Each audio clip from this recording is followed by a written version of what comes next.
Look at this word for 1 second. Apple. Did you picture the fruit? Or did something else happen first? A flicker, a tiny detour, a half second where your brain quietly reached for your native language before it let you see the apple at all? Most people never notice this happening. It's too fast, too automatic. But it's there every single time you read or hear an English word. And it is quietly capping how fluent you will ever feel. Today we're going to catch that detour in the act, and then we're going to shut it down for good, starting with one simple word: apple. Here's what's actually happening inside your head right now. You see the word apple. Instead of going straight to the picture of the fruit, your brain runs a hidden 3-step race. Step 1, it reads the English word. Step 2, it searches for the matching word in your native language. Step 3, only after it finds that word, does it finally let the meaning, the image, the apple itself show up in your mind. Word to translation to meaning. 3 steps when there should only be one. You've been doing this so long it feels invisible. Feels like thinking. But it's not thinking, it's translating, and translating is slow. It's the reason you can understand English just fine when you have time to sit and read. But the moment someone talks to you at normal speed, you feel like you're one step behind, scrambling to catch up.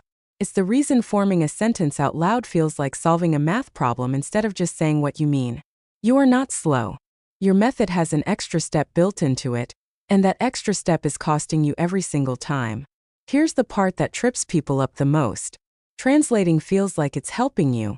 It feels safe, like a rope bridge between two languages that you don't want to let go of. But that rope bridge is exactly what's keeping you on the other side. Every time you translate instead of picture, you are practicing the slow way. You are training your brain to need that middle step. And the more you practice needing it, the more natural it feels, until it seems like just how your brain works. It isn't. It's just what you've rehearsed. So let's rehearse something better. Here is the shift, and it's smaller than you think. When you see or hear an English word, you skip the translation completely and go straight to the picture, the scene, or the feeling that word represents. No middle step. No rope bridge. Just word straight to meaning. Let's do it with apple. Don't translate it. Just see it. A round red apple sitting in your hand. Maybe it's got a little shine on the skin from the light. Maybe you can almost feel the weight of it, cool and slightly heavy. That's it. That's the whole move. You didn't need your native language for 1 second of that. The word apple led straight to the picture. No detour required. Now here's why this works so well. Your brain already thinks in pictures and feelings, not in words. That's true no matter what language you grew up speaking.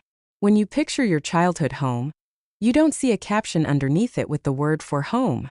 You just see it. Feel it. That's the same system you're going to plug English into directly, instead of routing every single word through a translation checkpoint first. Let's stretch this a little further with a trickier word. Tired. Tired isn't an object like an apple, so it feels harder to picture at first. But watch. Instead of hunting for the word in your own language, go straight to the feeling. Heavy eyelids. Shoulders sinking down. Maybe an empty coffee cup next to a half-finished task. That entire scene is what tired means, and you got there without translating a single syllable. The feeling was already inside you. English just needed to point at it directly. One more, because this one shows up constantly: late. Don't translate it. Picture it. A clock with the hands racing past where they should be. Someone glancing at their watch, grabbing their bag, rushing out the door. That tight, urgent feeling in your chest. That's late, fully understood, with zero detours through another language. Notice what happened across all three. Apple gave you an image. Tired gave you a feeling. Late gave you a scene. None of them needed translation. They just needed you to trust that the picture in your head is the meaning, not a stepping stone toward the meaning. Here's the payoff, and it's a real one. The first few times you do this, it'll feel slightly effortful, almost like you're choosing to skip a step your brain wants to take out of habit. That's normal.